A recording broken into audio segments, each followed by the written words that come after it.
Up more than 300%. These 6 stocks are big winners from 2025. MarketBeat's Chris Markoch is here to break down 2 different categories today. The first are 3 IPOs that went parabolic this year, returns over 200% in just their first IPO year. And then you definitely want to stick around for the last 3 names we have on this list today. These are 3 small cap companies that all had more than 300% returns this year. Some really interesting names on the list today, Chris. I'm excited to get started. Let's get right into it. What's that first IPO company that really had impressive growth in its first year? Right. So the first company we're looking at here is Carmen. Ticker symbol is KRMN. They IPO'd in February of last year. So this is actually a pretty good time to take a look at the stock because now it's almost 1 year since the IPO. And at the end of last year, the stock was up over 230%. This is a supplier of components for the defense sector. So it fits into that defense contracting space. That's where this company is generating the vast majority of its revenue. It's also why there's some sentiment among analysts that this stock could still go higher, even though it's already made this large move in 2025. Yeah, that was my biggest question with this one is when we're talking about IPO companies, has Wall Street, have the analysts really figured out what the value is simply because they're so new? And how much more upside could some of these stocks have since they've already had such impressive growth, over 230% growth? It's quite a bit of growth. Yeah, so the analyst's consensus target right now is slightly below where the stock is trading. In fact, it's about 5.5% below. But there still is a belief that from some analysts that this stock could go as high as $100, which would be over 20% of where it is now. And again, I think that's because of the niche that this company is filling. There's going to be demand for to build up our defense capabilities, to modernize our defense capabilities. And this company, Carmen, fits right into that. The company also offers proprietary products, which gives it pricing power. It's sort of the right company in the right sector at the right time. Now, looking at the chart for this one, it's interesting because so often we see these IPOs that really shoot up right away and then crash down and kind of level out a little bit. This chart looks very, very different. It kind of started off rather level and has just grown. The volatility it's had has actually been more recent. Let's talk about that November dip a little bit. I know a lot of the market dipped down that November, December time period. Why did this one specifically dip down? And again, it's gaining that ground back really well. My suspicion would be that it went down a little bit because the company showed growth in its earnings report, its sequential growth, but it didn't show any earnings growth, and it looked like the growth might have been a little bit slower. Anytime you see a stock that shot up as high as this did since August when it reported the quarter prior to where it was in November, I think there was just a lot of expectations placed into the stock and the company just didn't quite hit the mark there. Again, I think a pullback here would be something that an investor might want to welcome and say, anytime you have these parabolic moves, it can be a little bit nervous trying to get into the stock because you're wondering, am I buying at the peak? So if you can start seeing the stock level off, and again, you see it right now, it's already approaching that high that it hit right in the beginning of November. If investors get a little bit of a pullback from this level, that might be a better buying signal for them. All right, well, let's move on to that second IPO company that had a really successful 2025. Yeah, the company we're talking about here is the Circle Internet Group. Circle is how most investors know it. This company IPO'd in June of last year, so we're about halfway through its first year. It's already up over 150% at the end of last year. So again, another very strong performer. And the reason for that is because stablecoins have become adopted now in the mainstream financial world. It's that idea of providing the benefits of blockchain without the volatility of cryptocurrency. That's becoming very popular. When the stock began trading in June, the initial IPO price was $31. So where it closed at the end of 2025 was up around $80. So that's where you're getting the 150. This is the tricky part about IPOs. If you bought right at that moment when it went public, it's been a bad year for you. But what you're starting to see is it looks like the stock made a bottom right about the middle of November. And since then, it looks like there's been sort of a little bit more stability. And then that's when you start having to look at, okay, where do analysts believe the stock can go now? And if you look at that, that's where the story gets a lot more encouraging for Circle. Analysts give this stock about 70% upside with a consensus price target for around $141. So that's where the excitement is. The analysts believe where that stock was right after the IPO is where it might be headed. Yeah, this chart definitely looks like more of that IPO story that we've seen in the past, where it has that explosive start and then really levels off and tries to find where the true value of the stock lies. I think this Right, one maybe has even more volatility simply because we're talking about it trading alongside a not so stable market, which is those stable coins, right? There's right. just volatility in that market as well. Is that part of the price action that we've seen since November on this one? I think so a little bit. The stablecoin adoption kind of rolled out a little bit more unevenly than perhaps what people were thinking about. And I do agree with you, Bridget. I think that sometimes, particularly for retail investors to get tripped up and sort of look at stablecoins in the same lane as cryptocurrency, and it's really not. But I think that it's easy to kind of paint it with a broad brush. So when you see the price of Bitcoin and Ethereum slump a little bit towards the end of the year, a stock like Circle may get caught up in that. But again, I'm looking at where analysts are pointing to, and they're very bullish on this, as I think what they're seeing is you're going to start seeing more financial institutions adopting stablecoin technology. Interesting. And this is definitely a name that has come up in our Market Beat Mondays this Yes. year. So we've heard about Circle before. Let's get on to the third IPO company before we move on to these really big small cap names. I'm excited to talk about those. But let's talk about this third IPO. Okay, the third IPO is a company called Hinge Health. They IPO'd in May of last year. So now we're about 9 months past IPO right now for them, 8, 9 months. It IPO'd at a price of $32 and it closed the year at about 46.50. So again, when investors look at the chart, they're going to see, it IPO'd at 32, shot up really high towards towards the middle of summer, and then it's dipped back a little bit then. But analysts, again, like the stock. They have about a $60 price target on it. That would give the stock about a 25% gain. And this one does look like it's starting to gain some ground back too. Is that an encouraging sign for investors, or do you still want to wait for more of a pullback when there's kind of that rocky volatility with a stock like this?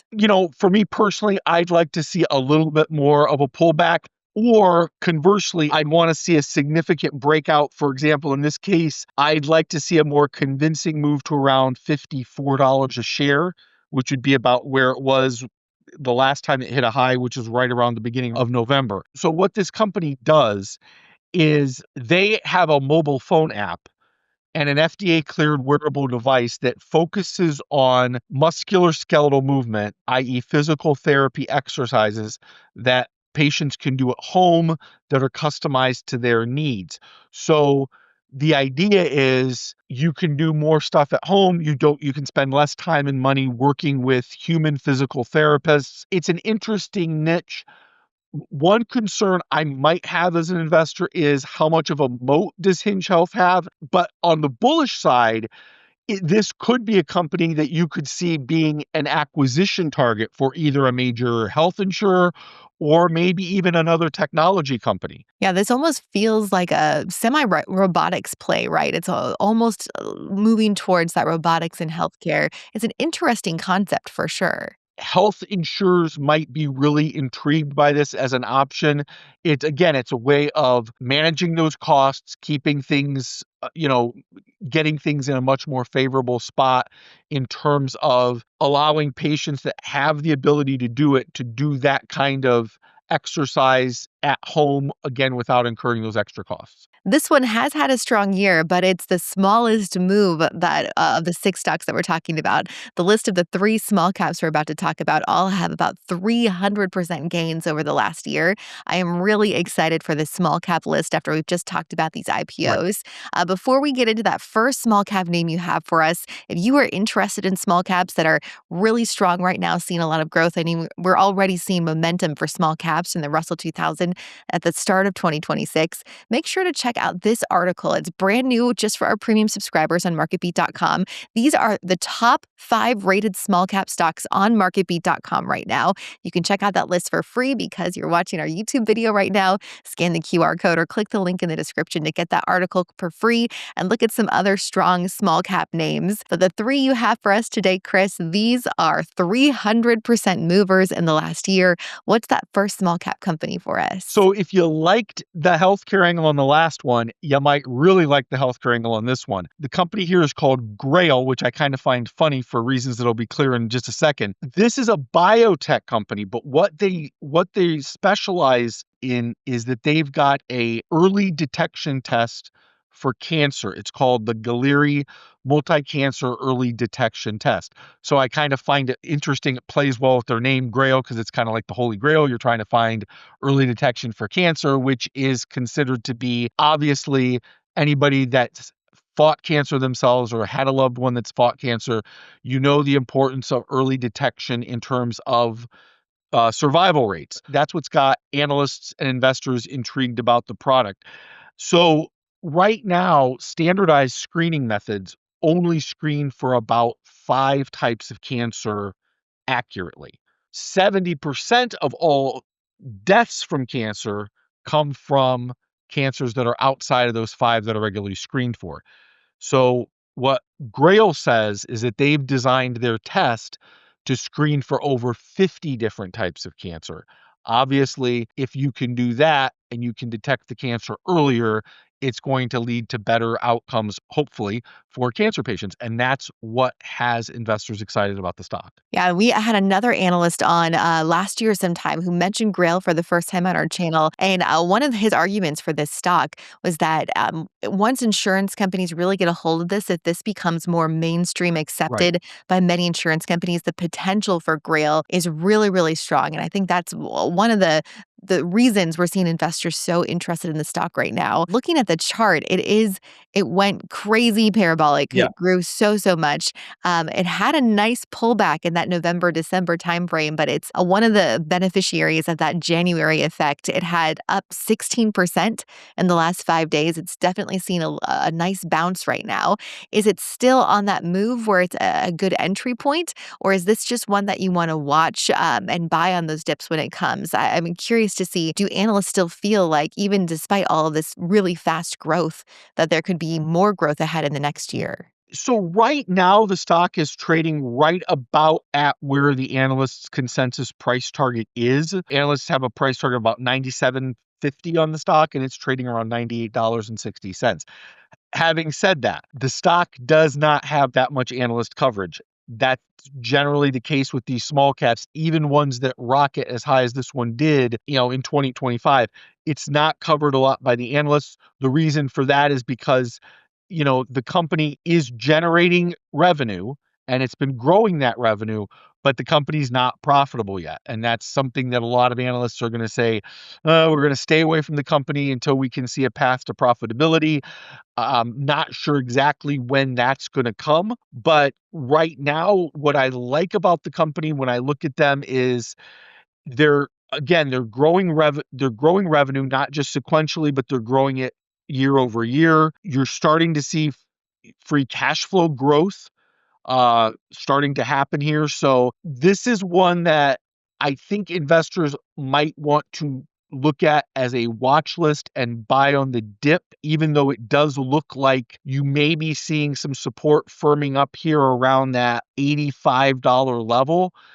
I think anywhere there or even below, like down around $79, $80 might be a very buyable range for this stock if you're looking to get in on it. Because again, I think analysts like the stock, but it's not covered by a lot of them. And again, it doesn't have a whole lot of institutional ownership right now, which isn't likely going to happen until the stock is profitable. Yeah, there's a lot of what ifs in there. One question I have about Grail for sure is that wanting to know kind of where it qualifies. It's not quite a biotech company. There's no FDA events tab on it, but it's definitely Well, in that medical healthcare company, right? it's not going to be as far as an FDA event, but it is expecting to apply for FDA approval for its testing system sometime in the first quarter of this year. You probably will see an FDA event for it at some point, like I said, in the first quarter. And if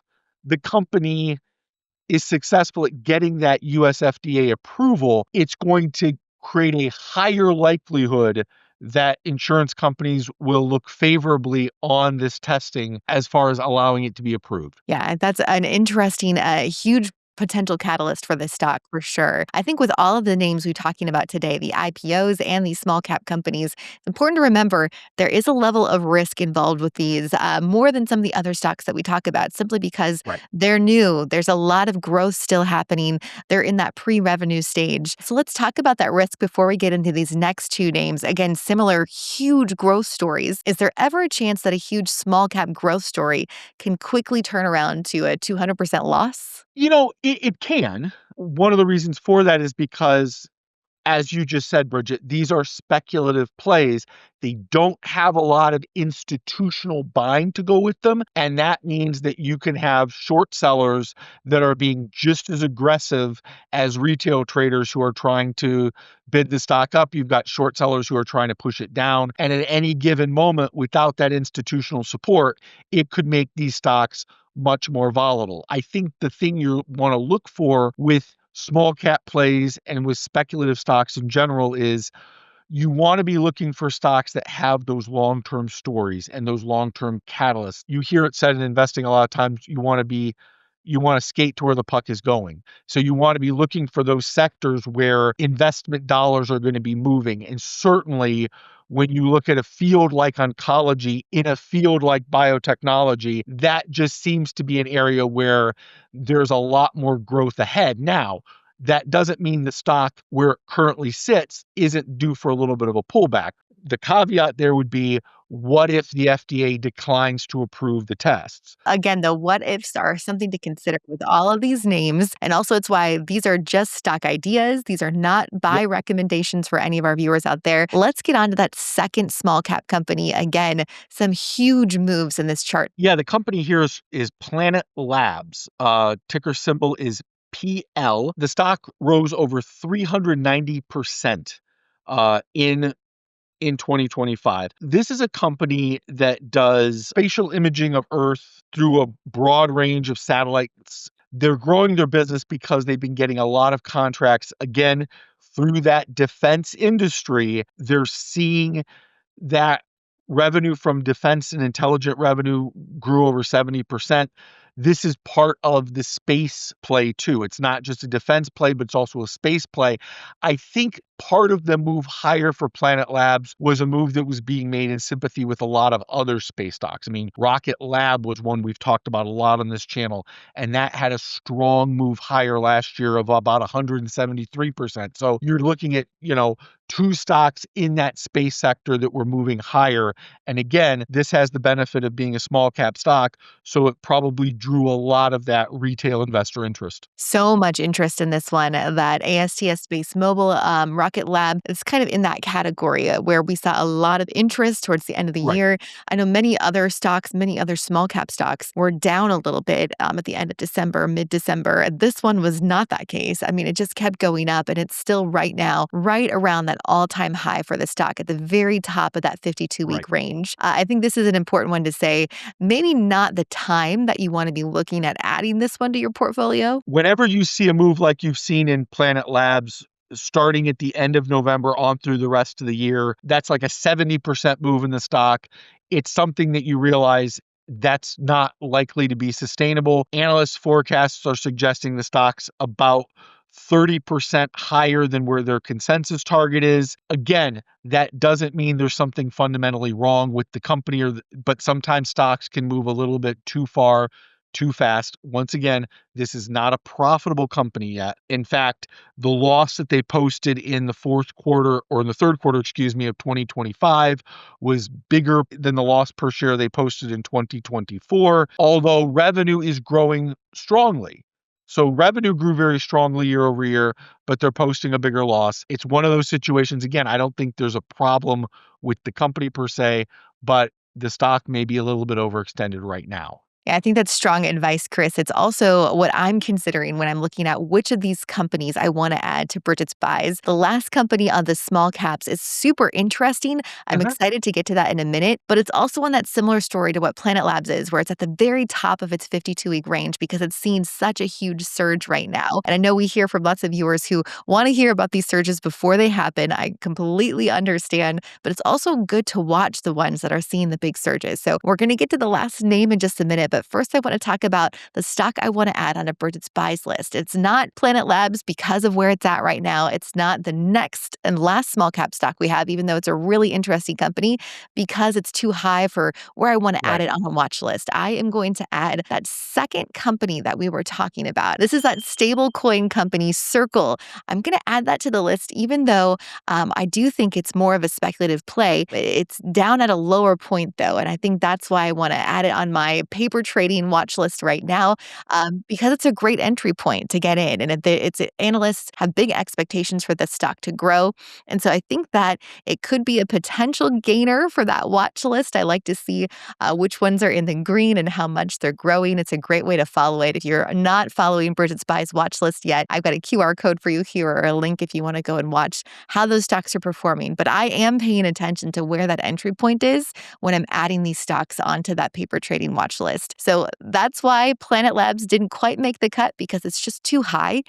This last one, same story, Chris, but also a really interesting concept that has some strong potential. It's very similar to another company that we've talked about a lot on this channel, which is ASTS Space Mobile. This company, however, operates more in the commercial side. We're talking about aviation, we're talking about defense, that area of the market. And that's what I think is really exciting about the company. I'm not the only one that feels that way because I noticed that institutional ownership of the stock is up over 80%, and that compares favorably with ASTS Space Mobile, which has about 60% institutional ownership. So that takes a little bit of the volatility away.